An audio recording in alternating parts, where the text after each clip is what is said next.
Hello, good evening.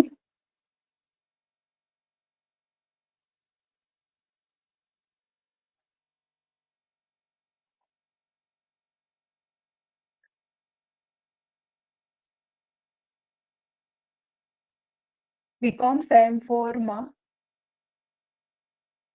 Unit number 1 નું આજથી આપણે રિવિઝન કરીશું. યુનિટ 1 એટલે કે એકમ પડતર પદ્ધતિ.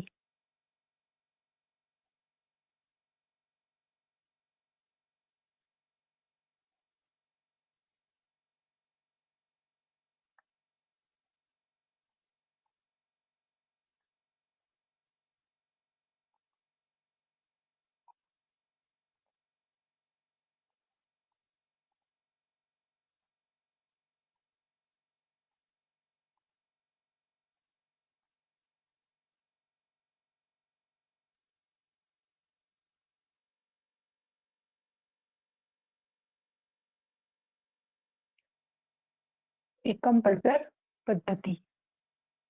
બરાબર છે. એકમ પડતર પદ્ધતિમાં બે પત્રક બનાવવાના. પહેલું છે પડતરનું પત્રક અને બીજું અંદાજિત પડતર પત્રક.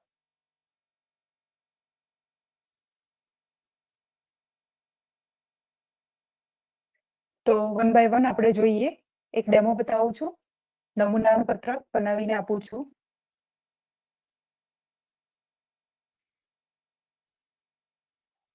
તો પહેલો લુક બનાવીએ આપણે પડતરનું પત્રક હોય કેવી રીતે.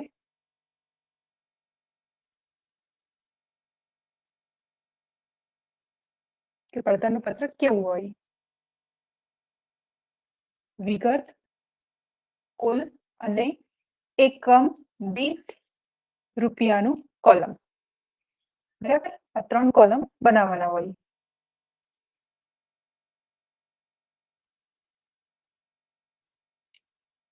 હવે વન બાય વન આપણે જોઈએ કે આમાં એકચ્યુઅલીમાં કેવી રીતે કોલમ બનતા હોય છે.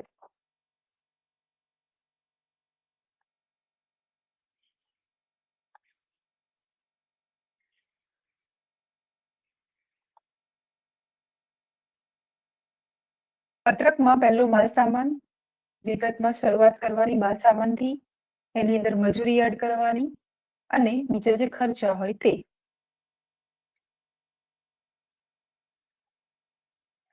કુલ અને એકમ દીઠ લખી દેવાના, ટોટલ કરવાનું અને જે ટોટલ મળે એને કહેવાય પ્રાથમિક પડતર. પ્રાથમિક પડતર મળી જાય એના પછી કારખાનાના ખર્ચ એમાં એડ કરવાના.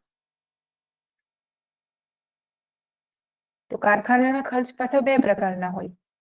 સ્થિર કારખાના ખર્ચ અને ચલિત કારખાના ખર્ચ. આગળ પાછળ લખો તો ચાલે. એડ કરો. હવે જે પડતર મળશે એ તમારી થઈ ગઈ કારખાના પડતર.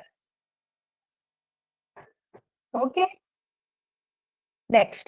હવે કારખાના પડતર પછી આવે વહીવટી ખર્ચા ઉમેરવાના. વહીવટી ખર્ચાનું બીજું નામ છે ઓફિસ ખર્ચ. ટાઇટલ આપી દેવાનું. એ પણ પાછા બે પ્રકારના હોય, એટલે સ્થિર પણ હોય ને ચલિત પણ હોય. પહેલા ચલિત લખીને પછી સ્થિર લખો તો બી ચાલે. ટોટલ જ કરવાનું છે. ટોટલ નામ આપવાનું. પહેલી પ્રાથમિક પડતર થઈ ગઈ, પછી કારખાના પડતર અને હવે મળીને કહેવાય ઉત્પાદન પડતર. આ સિક્વન્સ ક્યારેય નહીં બદલાય. પડતરનું પત્રક જે હોય એમાં પહેલું જે મળે એને કહેવાય પ્રાથમિક પડતર. બીજી શોધવાની કારખાના પડતર. ત્રીજી ઉત્પાદન પડતર અને ચોથી વેચાણ પડતર.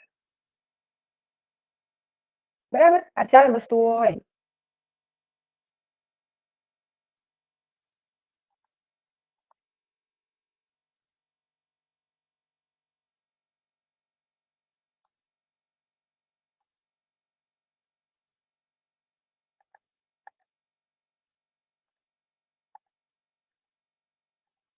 ઉત્પાદન પડતર શોધાઈ ગઈ એના પછી વેચાણ વિતરણ ખર્ચા લેવાના જે ઉમેરવાના.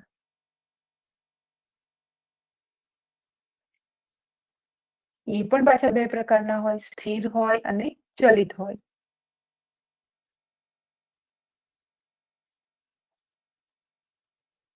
એને ઉમેરી દો એટલે આ છેલ્લી પડતર જે મળે એને કહેવાય વેચાણ પડતર.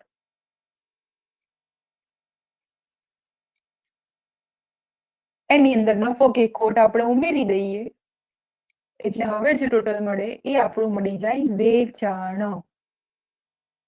ઘણીવાર વેચાણ આપેલું હોય અને પડતર આપણે શોધેલી હોય એટલે બંનેનો ડિફરન્સ આપણને નફો મળતો હોય છે. અને મોટા ભાગે દાખલામાં એવું જ હોય. તો આ તમારું થઈ ગયું પડતરનું પત્રક. ક્લિયર અહીંયા સુધી? સૂત્ર એક યાદ રાખો, વેચાણમાંથી વેચાણ પડતર બાદ કરીએ તો મળે નફો. બરાબર. અને બીજું એક, આમ તો આની ક્યારેય જરૂર નહીં પડે કેમ કે આપણે એની ઓટોમેટિકલી શોધીએ છીએ. વેચાણ પડતર હોય એમાં નફો ઉમેરી દો તો મળશે વેચાણ. બરાબર. તો આ તમારું એક નમૂનાનું પત્રક હતું. અહીંયા સુધી જો તમને ક્લિયર હોય તો હવે આપણે દાખલા ઉપર જઈશું.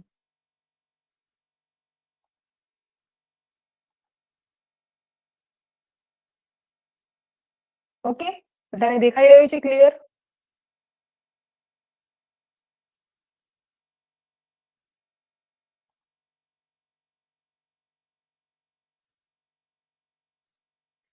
ચલો તો હવે જોઈએ સ્વાધ્યાયનો દાખલા નંબર 14 જે એક્ઝેક્ટલી મારે કરાવવું હતું.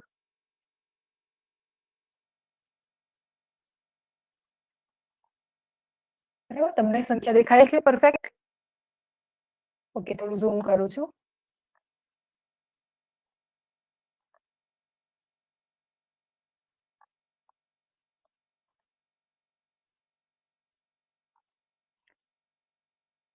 આ છે તમારો સ્વાધ્યાયનો દાખલા નંબર 14.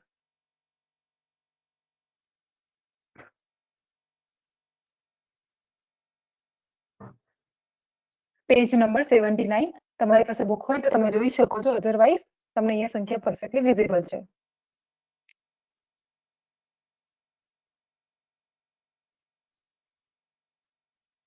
ઓકે, સ્ટાર્ટ કરીએ. ઓકે, તો સંખ્યા તમે એકવાર જુઓ.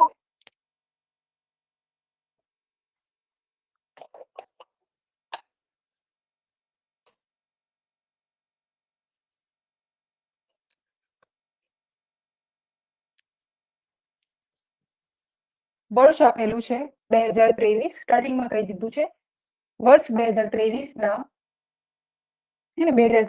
વર્ષ માટે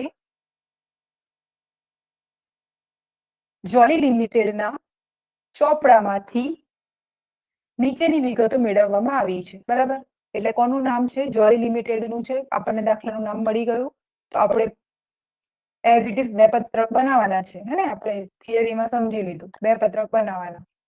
એટલે નામ આપી દઈએ જોલી લિમિટેડનું વર્ષ 2023 છે ને, જોલી લિમિટેડનું વર્ષ 2023નું પડતરનું પત્રક. આપણું પહેલું પત્રક. બીજું પછી બનાવવાનું અને પછી એક ક્લિયર થાય પછી જ બીજું. વિગત કુલ રૂપિયા અને પછી એકમ દીઠ રૂપિયા. બરાબર. હવે સંખ્યા વાંચતા જઈએ અને હું તમને એકવાર આખી સંખ્યા રીડ કરું છું, તમે ધ્યાનથી સાંભળજો. પછી જે ઇમ્પોર્ટન્ટ શું છે દાખલો શરૂ કરવામાં એની ચર્ચા કરીએ. જો ઉત્પાદન અને વેચાણ આપ્યું છે 1500 એકમ. પછી તમને જો બધી જ રકમ રૂપિયામાં છે અહીંયા અને આ બાજુ તમને ડિટેલ્સ આપી છે. પ્રત્યક્ષ માલ સામાન 1 લાખ, 2 લાખ ને 1000 રૂપિયા. પ્રત્યક્ષ મજૂરી 1,27,500. પ્રત્યક્ષ ખર્ચા 18,000. એના પછી કારખાનાના પરોક્ષ ખર્ચા અહીંયા કીધું છે 60% સ્થિર, તો આ ચેપ્ટરમાં આ જ વસ્તુ છે કે જ્યાં તમને પર્સન્ટેજ આપ્યા હોય ત્યાં આપણે બે ભાગ કરી દેવાના। હંમેશા ટકાવારી 100 હોય ને તો 60% સ્થિર રકમ અને બાકી કેટલા રહે? 60% સ્થિર હોય તો 40% કેવા હશે? ચલ। એટલે જે કુલ કારખાના ખર્ચ આપણને આપેલા છે 1,27,500 એના આપણે બે ભાગ કરવાના। આવું દરેકમાં હશે। દેખો, ઓફિસ પરોક્ષ ખર્ચ જે છે પૂરેપૂરા કેટલા છે? સ્થિર જ છે 72,000। વેચાણના પરોક્ષ ખર્ચા 80% ચલિત, તો આ રકમ કેટલી છે? 60,000 છે, તો 80% ચલિત, તો 20% આપણે બાકીના કેવા લઈશું? સ્થિર। બરાબર। કુલ વેચાણ આપી દીધું છે 7,57,500। આ થઈ ગઈ તમારી દાખલાની સંખ્યા। ક્લિયર? ઓકે। હવે આટલી માહિતી જે છે ને એ તમને હિન્ટ બતાવું છું। આટલી માહિતી જે છે શરૂઆતમાં આ બધી કયા પડતરના પત્રકમાં વપરાશે? પહેલા પત્રકમાં। પછી આપણે જ્યારે બીજું પત્રક બનાવીશું ને, બીજું પત્રક એ કયું છે? અંદાજિત પડતર પત્રક। તો આ અહીંયા કીધું છે કે વર્ષ 2024 વર્ષ બદલાઈ ગયું, આ 23ની માહિતી છે, તો 23માં પડતરનું પત્રક બને અને પછી 24માં આપણે અંદાજો લગાવવાનો કે હું આવું કરીશ। જો વેચાણના એકમો કેવા કરી દીધા? 4,000, ઉપર કેટલા હતા? 1,500। એટલે આજે જોલી લિમિટેડ છે ને 2023ના વર્ષમાં 1,500 એકમ બનાવ્યા, પછી એને વિચાર્યું 2024માં કે હવે 1,500ની જગ્યાએ હું 4,000 એકમો બનાવીશ। એટલે બાકીની બધી જ માહિતી તમારી જે હશે 4,000 એકમોની હશે, તો આપણે બીજા પત્રકમાં વાપરીશું। પહેલો દાખલો ગણવાનો 1,500 એકમથી, બીજો દાખલો ગણવાનો 1,500ની જગ્યાએ 4,000ના એકમોથી। ક્લિયર? તૈયાર કરો। શું તૈયાર કરવાનું કીધું છે? તો જુઓ, પડતરનું પત્રક અને પડતરને નફો દર્શાવતું પત્રક, એને કહેવાય પડતરનું જ પત્રક, અને પછી અંદાજિત પત્રક। અહીંયા સુધી ક્લિયર? તો એકવાર મને થમ્સ અપ કરો।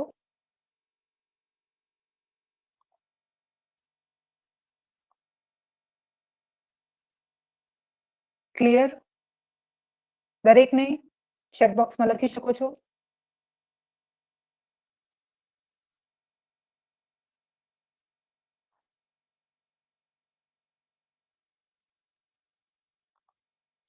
ઓકે, તો જોલી લિમિટેડનું વર્ષ 2023નું પડતરનું પત્રક આપણે બનાવીએ।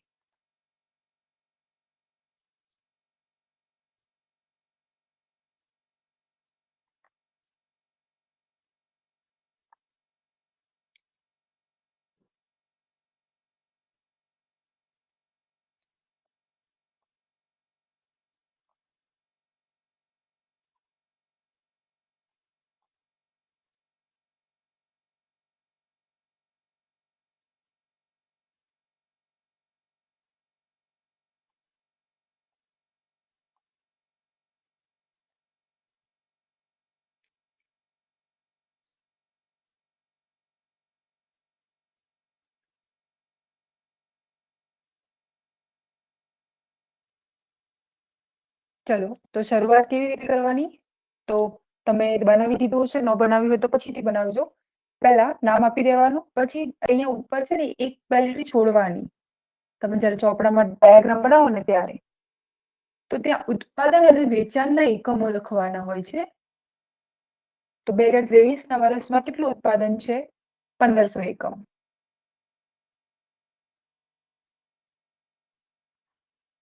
બરાબર? જે આપણે માથા ઉપર લખી દેવાના દરેક દાખલામાં કમ્પલસરી।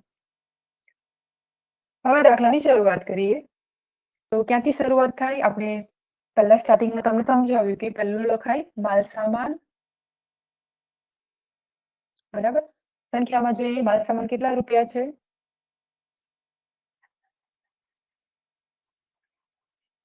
ચલો થોડું ક્લિયર સાફ કરું છું। કેટલા રૂપિયા છે? જો માલ સામાન એટલે પ્રત્યક્ષ માલ સામાન એ જ માલ સામાન હો। 2,01,000 લખો। 2,01,000।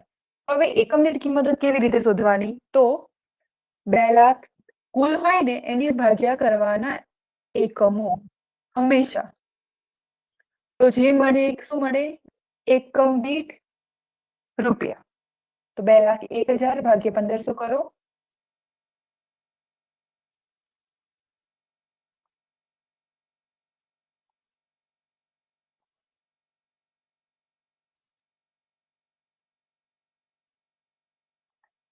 કેટલા મળ્યા?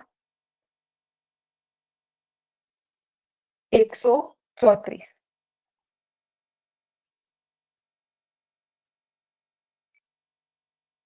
હે ને 134 મળે છે ને? ઓકે.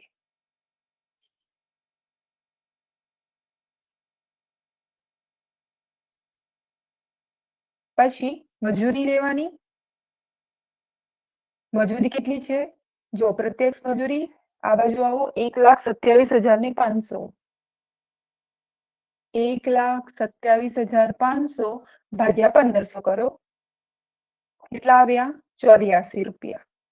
પછી પ્રત્યક્ષ ખર્ચા. એના પછી જો પ્રત્યક્ષ ખર્ચા છે કેટલા રૂપિયા છે? 18,000. તો લખો 18,000 એના ભાગ્યા 1500 કરો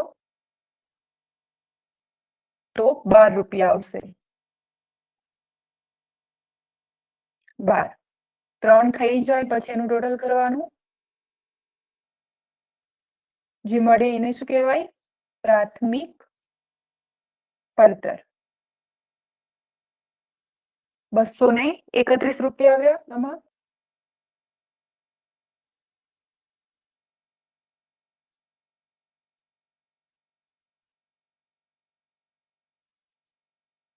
પ્રાથમિક પડતર 231 અને કુલમાં ટોટલ કરશો તો 3,46,500.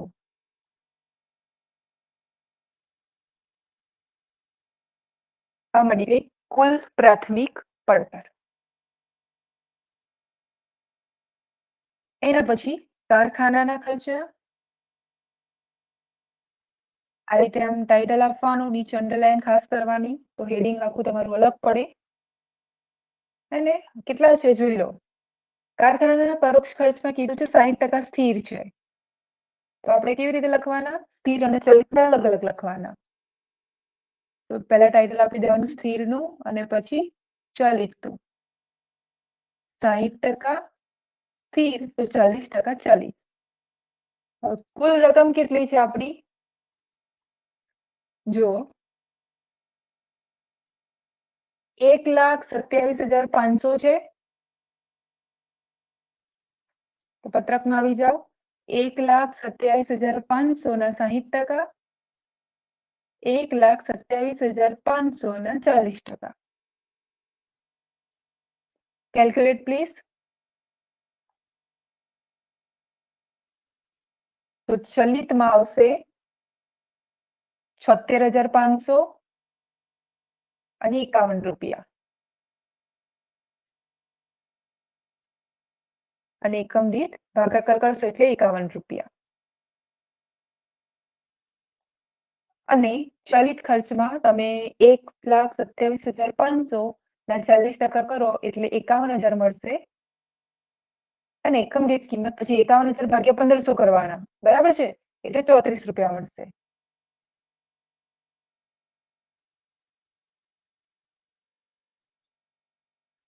બરાબર. અહીંયા એકવાર તમે સમજાવી દઉં છું. જો દરેકમાં ભાગ્યા એકમ જ કરવાના હોય તો તમને શું મળે? એકમ દીઠ એઝ ઇટ ઇઝ દરેકમાં કોલમમાં રકમ શોધવા માટે આ પ્રોસેસ કરવાની. પછી કરવાનું ટોટલ. જે ટોટલ મળે એને કહેવાશે કઈ પડતર? કારખાના ખર્ચ ઉમેરી દો પછી મળે એને કહેવાય કારખાના પડતર.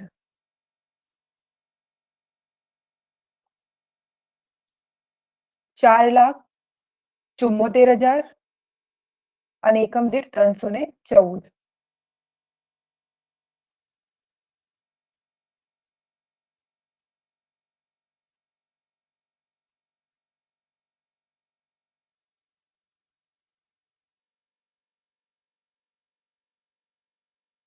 ₹316.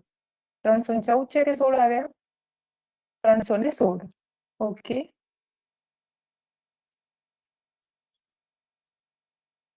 કારખાના પડતર પતી ગઈ. હવે વહીવટી ખર્ચ. વહીવટી ખર્ચનું બીજું નામ શું છે? ઓફિસ ખર્ચ. બરાબર. હવે એના માટે છે ને ખાલી સ્થિર જ આપ્યા છે, ચલિત નથી આપ્યા. એને આપણને સંખ્યામાં જોયું તો યાદ છે કે ઓફિસ ખર્ચ ખાલી સ્થિર જ કહી દીધા છે, સીધે સીધા 72,000. તો આપણે 72,000 ને જ લઈ લેવાના. કીધું નથી તો આપણે ભાગ પાડવાના નહીં. હવે 72,000 ભાગ્યા કેટલા એકમો છે? 1500 કરો. 72,000 ભાગ્યા 1500. 48 એકમ દીઠ કિંમત આવી. યસ કે નો? તો એકમ દીઠના કોલમમાં 48 રૂપિયા. ચલો હવે ટોટલ કરો. આ 4,74,000 માં 72,000 એડ કરો. જે આવે એને કહેવાય કઈ પડતર? ઉત્પાદન પડતર. બરાબર. અને એકમ દીઠ બી એડ કરો એટલે 5,46,000.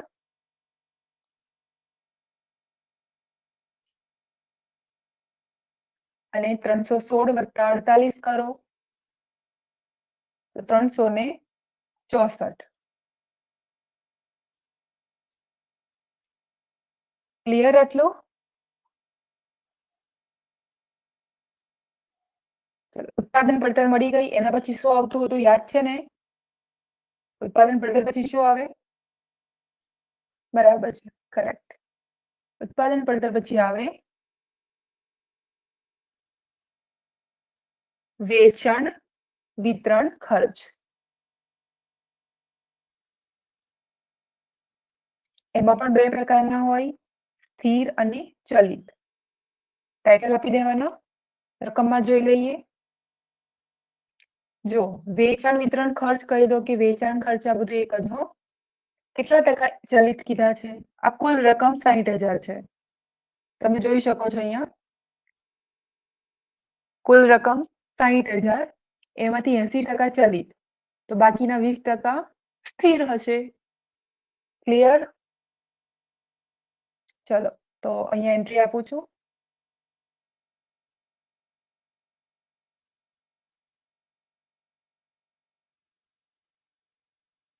%, તો 20% સ્થિર. કુલ રકમ કેટલી છે? 60,000 છે. આ રીતે ગણતરી અંદર કરજો. જો ગણતરી કરવાની આદત રાખો છો તમે, એમ તો તમે કરો જ છો, પણ આ એકવાર ફરી તમને સમજાવું છું. કેલ્ક્યુલેટરમાં બધું ડાયરેક્ટલી કરી નહીં દેવાનું, કેમ કે જો વેરિફિકેશન કરવાનું થાય, એક્ઝામમાં ટાઈમ ઓછો હોય, ફરીથી રીચેક કરવાનું થાય તો આપણી ગણતરી કરેલી હોય તો ખ્યાલ આવે. બરાબર. તો કેટલા આવે? રકમમાં કેટલા આવે? તમે મને એ પહેલા કહો તો. સ્થિર 12,000 અને ચલિત 48,000. સ્થિરમાં 12,000 રૂપિયા, ચલિતમાં 48,000 રૂપિયા થઈ ગયા કુલમાં. હવે એકમ દીઠ લાવવું હોય તો શું કરવાના? કુલ ભાગ્યા 1,500 એકમ.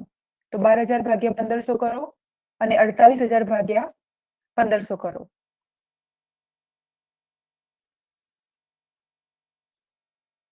₹8 અને 32 રૂપિયા.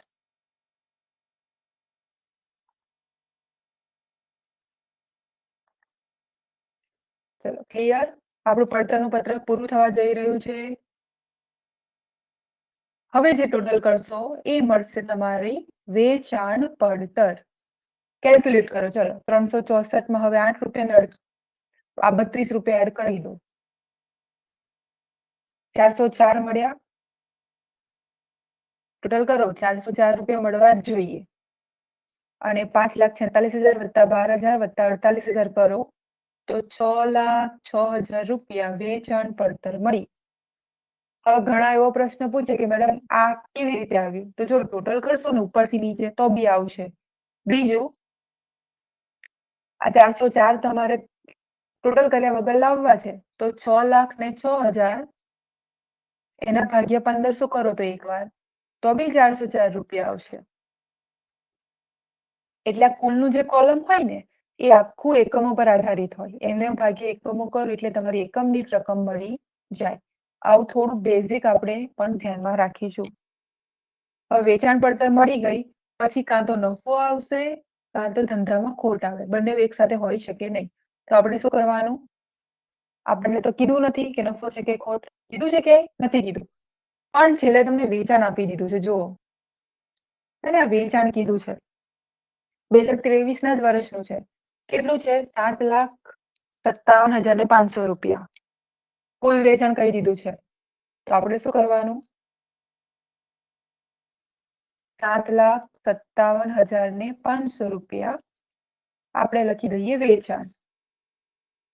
બરાબર, 7,57,500 લખી દીધા. હવે વેચાણ પડતર છે આટલી 6,06,000, વેચાણ થયું 7,57,500. તો કેલ્ક્યુલેટર વાપરો અને ડિફરન્સ કાઢો. વેચાણ વધારે છે, વેચાણ પડતર ઓછી છે, તો વચ્ચે જે મળીને શું કહેવાય? નફો મળશે ને. ડિફરન્સ કાઢો. કેટલો નફો આવ્યો? 1,51,500 એને કહેવાય નફો. 1,51,500 આ મળી ગયો તમારો નફો. હવે નફો રૂપિયામાં મળી ગયો તો એકમ દીઠ તો શોધવો પડે ને. તો 1,51,500 જે આવે, અને આપણા એકમો કેટલા છે? કુલ એકમો 1500, તો ભાગ્યા 1500 કરો, 101 રૂપિયા આવ્યો. આ તમારા નફાની એકમ દીઠ કિંમત. હવે તમારી પાસે બે રસ્તા છે. કાં તો આ બંનેનું ટોટલ કરીને અહીંયા મૂકો તો 505 આવશે, એમ કરો તો બી મળે. બીજો રસ્તો શું? આ 7,57,500 ભાગ્યા 1500 કરશો ને તો બી આ જ મળશે. કરી જુઓ. 7,57,500 ભાગ્યા 1500 તો પણ 505 મળશે, અને આમ કરો તો બી મળે. ચલો, અહીંયા સુધી ક્લિયર છે? એકવાર હાઇલાઇટ કરી દઉં છું. આ મળી ગયો નફો.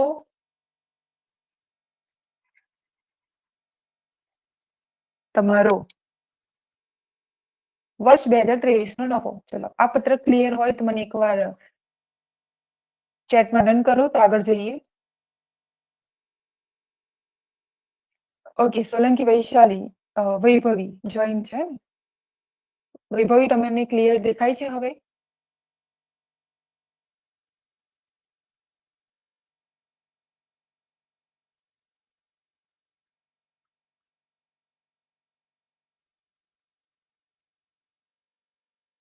વૈભવી દેખાઈ રહ્યું છે?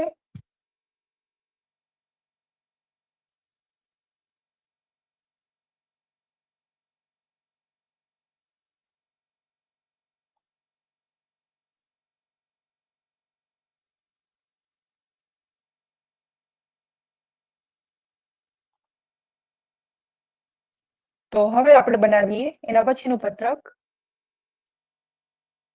જે બીજું પત્રક છે આપણું અંદાજિત. હવે છે ને, અંદાજિત પડતરનું પત્રક એટલું શોર્ટમાં નહીં લખવાનું, આખું નામ લખવાનું. શું લખીશું આખું નામ? કે વર્ષ 2024 નું જોલી લિમિટેડ નું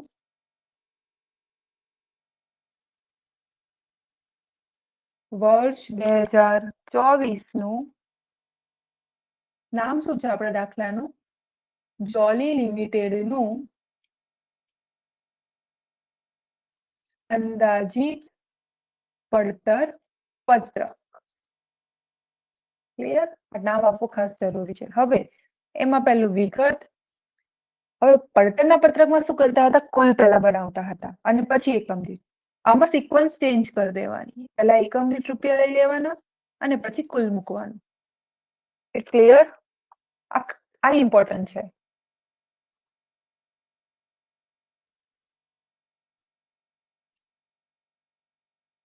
સોલંકી વૈભવીનો પ્રોબ્લેમ સોલ્વ થઈ ગયો? Please answer your chat.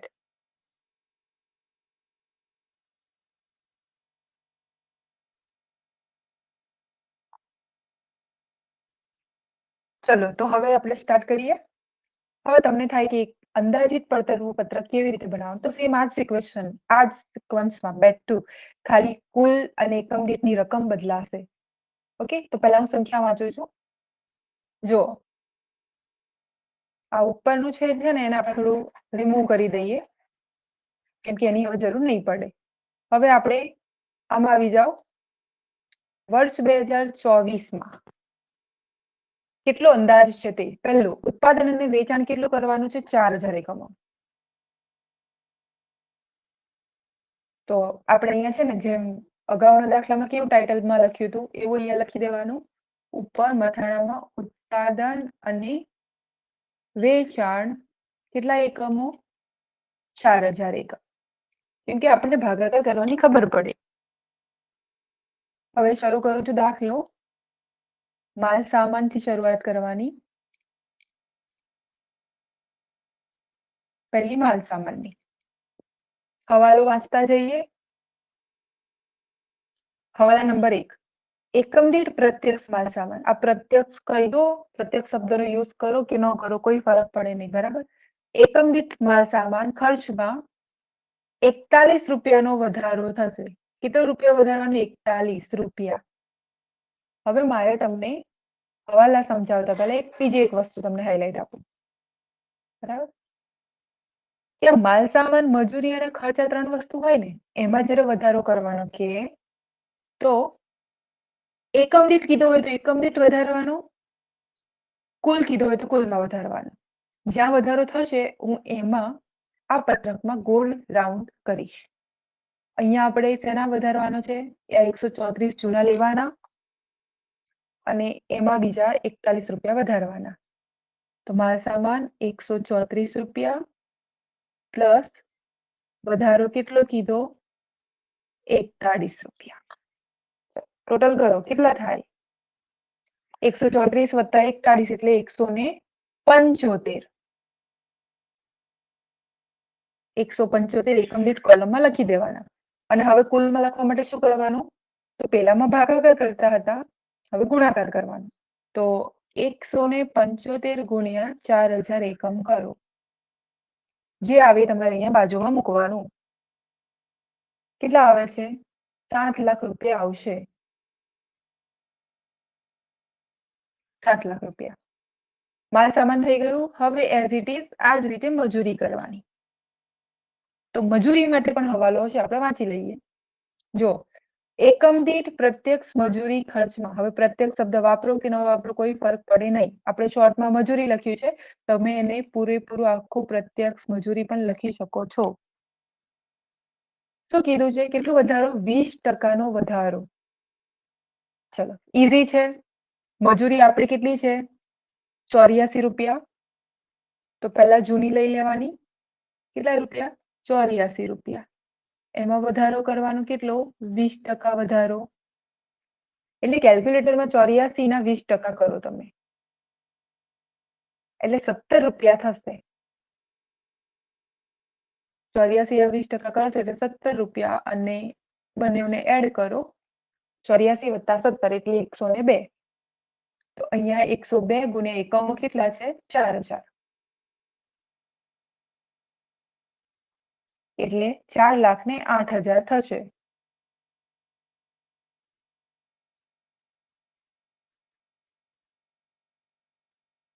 મજૂરી થઈ ગયું. હવે આવી જઈએ ખર્ચા.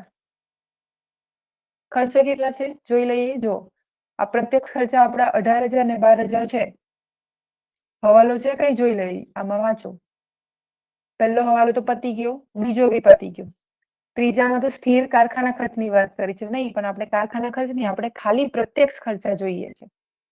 કશું જ કીધું નથી, બરાબર. આ તો વેચાણનો હવાલો છે, કાંઈ નથી કીધું તો શું કરવાનું? કશું નહીં કરવાનું. આપણે જૂના લઈ લેવાના અને જૂના કેટલા છે? 12 રૂપિયા. કઈ ના કીધું હોય તો જૂના લેવાના 12 રૂપિયા અને 12 ગુણ્યા કરવાના કેટલા? હવે એકમો બદલાઈ ગયા છે, 4000 છે. તો 12 ગુણ્યા 4000 કરો. 12 ચોક 48. કેટલા આવશે? 48,000.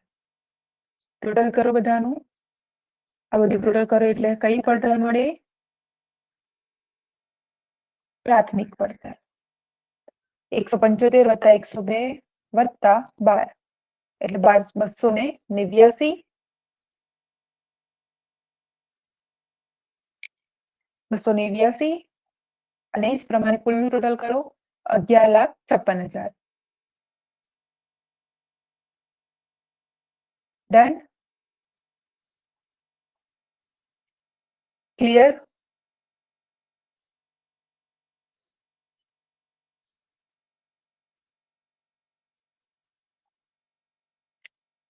હવે આટલું પતી જાય પછી હવે કયા ખર્ચો આવશે? કારખાના ખર્ચ.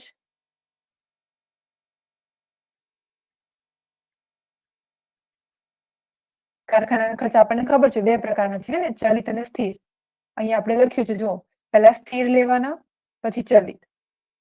તો એ જ પ્રમાણે હું અહીંયા બી નામકરણ કરું છું. પહેલું સ્થિર. સ્થિરમાં તમને કંઈક કીધેલું છે, વધારો કેટલો કરવાનો કીધો છે. જો હવાલા નંબર 3, સ્થિર કારખાના પરોક્ષ ખર્ચમાં 7,500 રૂપિયાનો વધારો કરો. જો હવે બીજી એક તમને એક જ્યારે તમને સ્થિરમાં પ્લસ અને માઇનસ કે તો એ તમારે કુલમાં કરવાની. શેમાં? કુલમાં. અને ચલિતમાં કે પ્લસ કાં તો ઉમેરો કાં તો બાદ કરો તો એકમ દીઠ કરવાની, એકમ દીઠના કોલમમાંથી. આ બે વસ્તુ યાદ રાખજો, ઇમ્પોર્ટન્ટ છે. આખા દાખલાની સાચી પડવાની સંભાવના અહીંયાથી જ. સ્થિરમાં વધારો ઘટાડો કીધો હોય તો કુલની રકમને ટાર્ગેટ કરવાની અને ચલિતમાં કહીએ તો એકમ દીઠ. હવે અહીંયા આપણને સ્થિરમાં કીધી છે. સ્થિર કેટલા છે જો 76,500 અને 51. તો આપણે 51 નહીં લઈએ, કેમ? કુલના કોલમમાંથી લેવાની, કેમ કે સ્થિરની વાત છે. તો જ્યાં જ્યાં સ્થિરની વાત હોય ને, જો અહીંયા બી સ્થિર છે તો આપણે આ જ લઈશું એનો નંબર આવે ત્યારે. તો જ્યાં સ્થિર હોય લખેલું ત્યાં કુલના કોલમમાંથી લેવાનું. તો આ રકમને હું અહીંયા લખું છું. હવે એમાં વધારો કેટલો કીધો બીજો? 7500 નો. તો 7,500 એમાં એડ કરો તો 84,000 રૂપિયા થશે. લખવાની ક્યાં? કુલમાં લખવાની. હા, એકમ દીઠમાં નહીં, 84,000. અને હવે અહીંયા કેવી રીતે લખવાનું? આજ સુધી ગુણાકાર કરતા હતા તો હવે ભાગાકાર કરવાના. તો 84,000 ભાગ્યા 4,000 કરો, 21 રૂપિયા મળશે.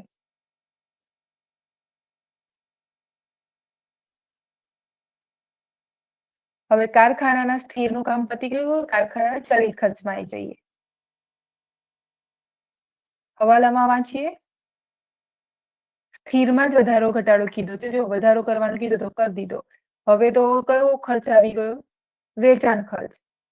પણ આપણે એની પહેલા બાકી રહ્યો જેના માટે કશું જ નથી કીધું, તો જે છે જૂના એના જ લઈ લેવાના. 34.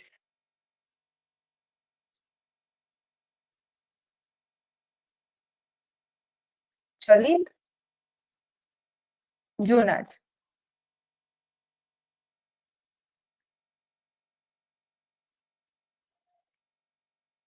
તો 34 ગુણ્યા 4,000 કરો.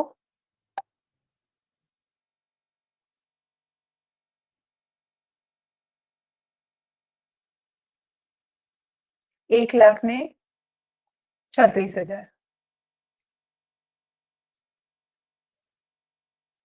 એડ કરો. હવે ટોટલ કરો. કેવી રીતે? 289 વત્તા 21 વત્તા 34 તો કેટલા થશે? 344. આ બાજુ કુલના કોલમમાં પણ કરો. 11,56,000, 84,000, 1,36,000 એટલે 13,76,000. આને નામ આપવાનું શું? કઈ પડતર? કારખાના પડતર.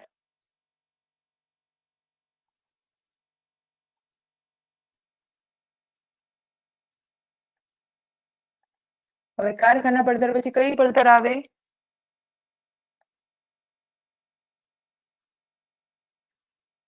ઉત્પાદન પડતર આવે. અને એમાં શેના ખર્ચા હોય ઉત્પાદન પડતરમાં? વહીવટી ઓફિસ ખર્ચ છે ને.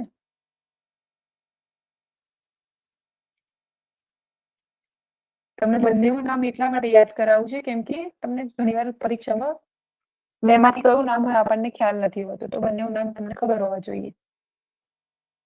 પત્રકમાં જોઈએ, જૂના પત્રકમાં ઓફિસ ખર્ચ જુઓ, સ્થિર જ આપેલા છે તો 72,000 જ લઈશું.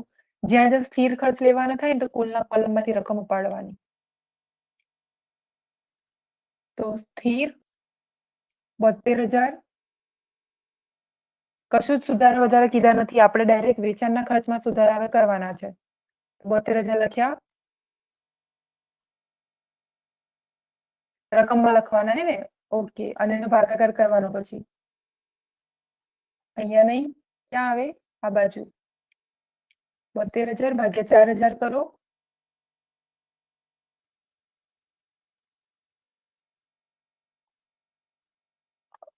18 રૂપિયા આવશે. હવે ટોટલ કરો, જે મળે કઈ પડતર કહેવાય? આ મળી ગઈ તમને ઉત્પાદન પડતર. પ્લસ કરો 344 વત્તા 18 એટલે 362.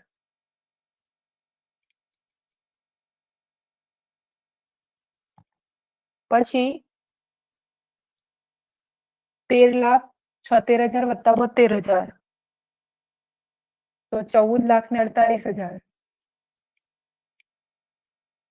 મળી ગઈ ને ઉત્પાદન પડતર. ચલો હવે શું આવ્યા? તો ઉપરના પત્રકમાં પડતરનું પત્રક જે જૂનું બનાવ્યું છે એના આધારે જ આપણે નવું બનાવીએ છીએ, એટલે ત્યાં જે આપ્યું હોય એ જ ધ્યાન પર લેવાનું. હવે આવ્યા વેચાણ વિતરણના ખર્ચા. સ્થિર અને ચલિત બે જ છે, જો બંને છે તો સ્થિર માટે આપણે આ રકમ લઈશું અને ચલિત માટે આપણે 32 રૂપિયા વાળી રકમ. પછી જો વધારો ઘટાડો હોય તો મેં જે રાઉન્ડ કર્યું છે એના ઉપર વધારો ઘટાડો કરવાનો. ના કીધું હોય તો એ રીતે રકમ લઈ લેવાની.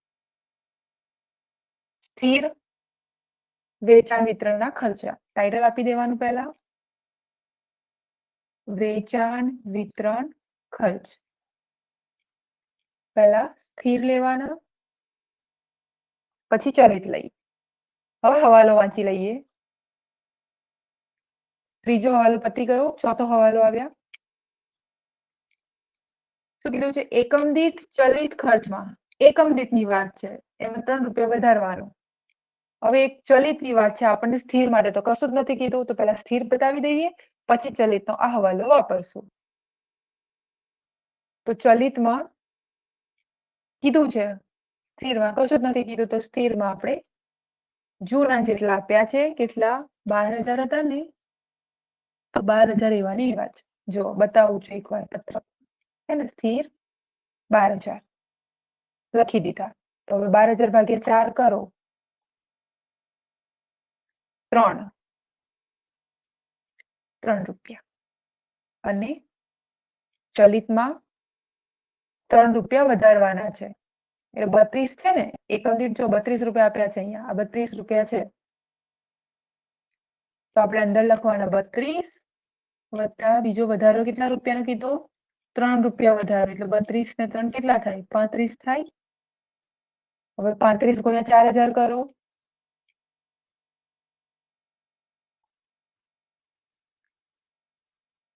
તો કેટલા થાય? 1,40,000.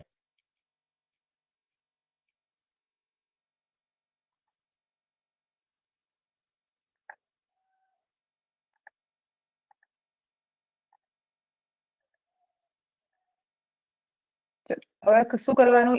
હવે તો ઈઝી થઈ ગયું, ટોટલ કરો બંનેનું. 362 વત્તા 3 વત્તા 35 એટલે 400, અને આ બાજુ 16,00,000. 400 અને 16,00,000. એમ બી 400 ગુણ્યા 4,000 કરો ને, ટેલી કરી લેવાનું, તો બી 4 ચોક 16 એટલે 16,00,000 આવવા જ જોઈએ, તો જ તમારી ઉત્પાદન પડતર પછીની વેચાણ પડતર સાચી છે એવું કહેવાય. આ મળી ગયું તમારું વેચાણ પડતર. અહીંયા સુધી દાખલો પૂરો. અંદાજિત પડતરનું પત્રક આપણું પૂરું. હવે છેલ્લું ઇવનિંગ બાકી, નફાની. તો પડતર પર નફો કેટલો કરવાનો છે? ગયા વર્ષ જેટલો જ. આ ગયા વર્ષ એટલે શું? ભૂલી ગયા? યાદ છે કે નહીં? આ બધું બાકીનું સાફ કરું છું, ચલો. હે ને, જો પડતર પર નફાનો દર ગયા વર્ષ જેટલો જ. હવે તમને ખબર છે ગયું વર્ષ એટલે કયું વર્ષ? આ ઉપર વાળું જો. આ જે છે ને જૂનું 2023 નું અને 2024 નું બે પ્રકારના પત્રક બનાવ્યા. એટલે એવું કે છે કે તમે 2023 ના પત્રકમાં આ જેટલો નફો રાખ્યો છે ને, આ 1,51,500, આના જેટલો જ, આ જેટલી ટકાવારીનો હોય ને એટલી જ ટકાવારીનો તમારે આ 2024 માં રાખવાનો છે.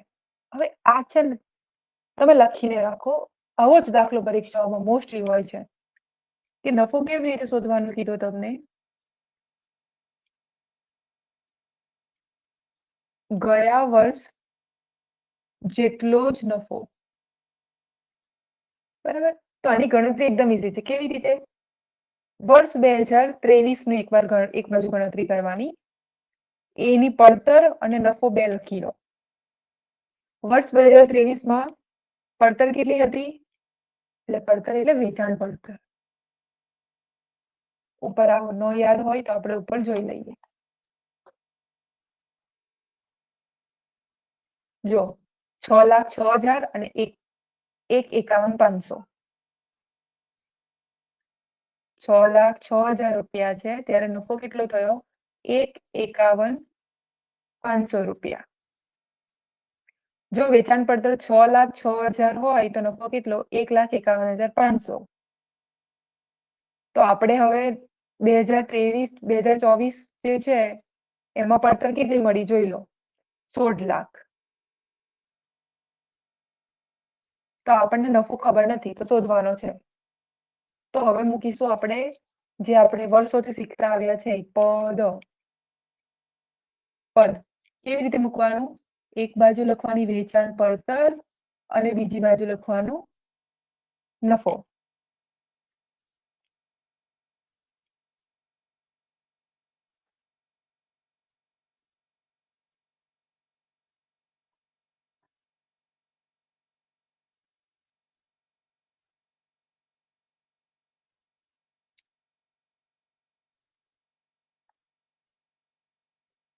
જો 6,06,000 નફો 1,51,500 રૂપિયા. તો હવે આપણી પડતર થઈ 16 લાખ રૂપિયા. તો નફો કેટલો? કરો ચોકડી ગુણાકાર. તમને બે રીત બતાવું છું. આ એક રીત શીખી લો, પછી બીજી રીત બી બતાવું છું નફા માટે. 16 લાખ ગુણ્યા 1,51,500 ભાગ્યા 6 લાખ ને 6,000. કેટલો આવ્યો? ચેક કરો. 4 લાખ આવ્યો? યસ સર નો? કેટલો આવ્યો જવાબ? 4 લાખ રૂપિયા. આ મળ્યો તમને વર્ષ 2024 મુજબ નફો. ક્લિયર? નવા વર્ષનો આપણો નફો મળી ગયો. તો વેચાણ પડતરમાં નફો ઉમેરો 4 લાખ. 16 લાખમાં 4 લાખ ઉમેરો તો કેટલા થાય? 20 લાખ થાય. આપણી શું કહેવાય? વેચાણ કિંમત. હવે તમને થાય કે મેડમ આ બે તો કોલમ બાકી રહ્યા તો શું કરવાનું? 4 લાખ છે ને એને ભાગ્યા કેટલા આપણા એકમો છે? 4,000 એકમ. કરી દો તો 100 રૂપિયા આવી ગયા.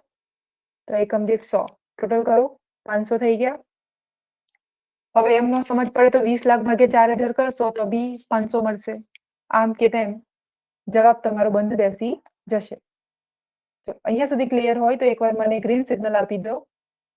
સોલંકી વૈભવી, તમે જો સાંભળતા હોય તો એકવાર ક્લિયર કરો.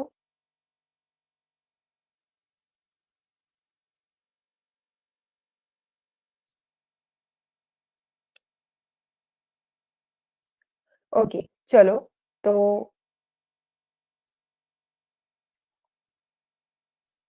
હા ટીચર બરાબર છે. હા તૃષા, એ બી બરાબર છે. હવે જો હું તમને બીજી રીત બી શીખવાડું છું નફો શોધવા માટેની. આ થઈ રૂપિયાથી રૂપિયા સુધીની વાત. આ બધું રૂપિયામાં લખ્યું ને, હવે ટકાવારીમાં બી શોધી શકાય. પરીક્ષામાં તમને કઈ રીત કામ લાગે શું ખબર? ટકાવારીમાં કેવી રીતે? સેમ આ જ વસ્તુ કરવાની કે 6,06,000 જો 100% થતા હોય તો આપણો નફો આ કેટલો છે? જો આ કિંમત જો 100% હોય તો આ કિંમતની ટકાવારી કેટલી છે? 1,51,500 કેટલા ટકા છે એમ. ચોકડી ગુણાકાર કરો. 1,51,500 ગુણ્યા 100 ભાગ્યા 6,06,000 કેટલા ટકા મળ્યા? આ બી રીત આવડવી જ જોઈએ કમ્પલસરી. 25% મળ્યા.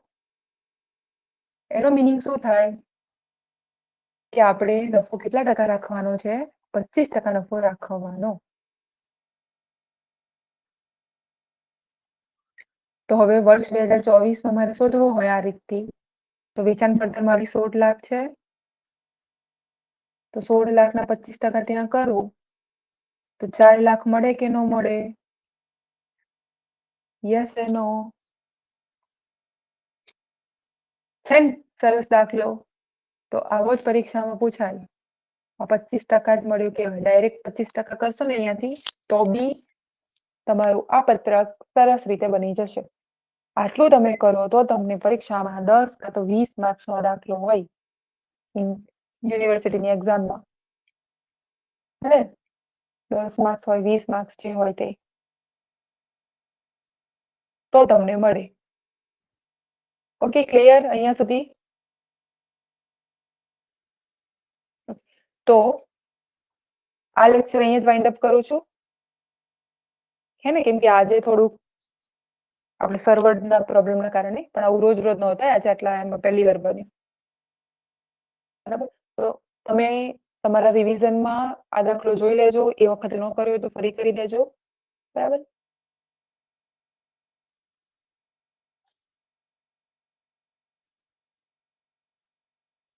ઓકે.